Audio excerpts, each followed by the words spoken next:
Une fois le président à bord et Air Force One dans les airs, c'est à une autre menace que l'avion est confronté.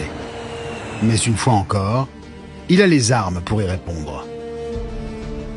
Si quelqu'un tire un missile vers Air Force One depuis le sol, les pilotes peuvent éjecter des fusées éclairantes. Elles dégagent une signature thermique plus grande que celle d'Air Force One. Ces leurres vont attirer le missile vers eux et ainsi éloigner la menace. Air Force One est un bunker volant. Les hublots de l'appareil sont blindés. Son fuselage est protégé par un mélange d'aluminium renforcé et de titane. De quoi résister au pire des scénarios. Même en cas d'explosion nucléaire à proximité, Air Force One est protégé contre les impulsions électromagnétiques. Ça veut dire que les circuits sont capables de résister, de ne pas griller en vol, comme ce serait le cas pour n'importe quel des circuits électroniques qui sont autour de nous. Cette carapace permettrait au président de continuer à communiquer avec n'importe qui, n'importe où. En plus de ses capacités de protection hors du commun, lorsqu'il embarque le président en mission, Air Force One est loin d'être livré à lui-même.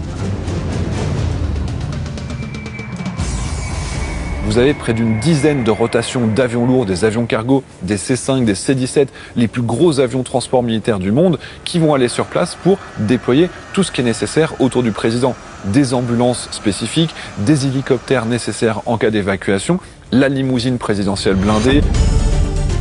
Une limousine surnommée la Bête.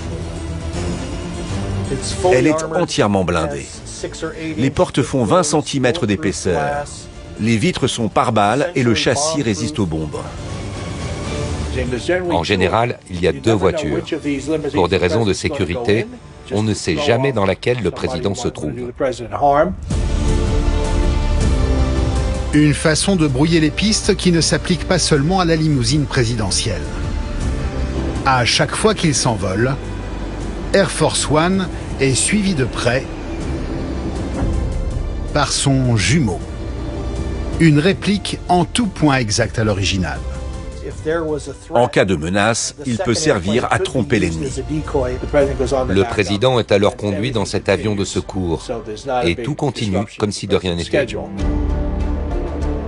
Tout prévoir, à commencer par le pire.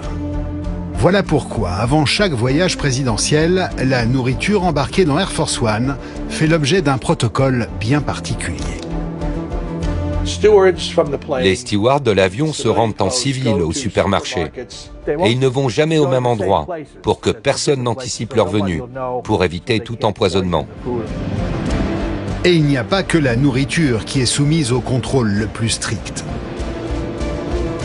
Pour éviter tout sabotage, les militaires déterminent avant chaque voyage les aéroports où ils vont refaire le plein.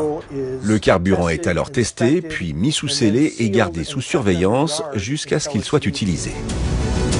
Telle une citadelle imprenable, Air Force One sert de refuge au président américain. Particulièrement lorsque l'Amérique est attaquée.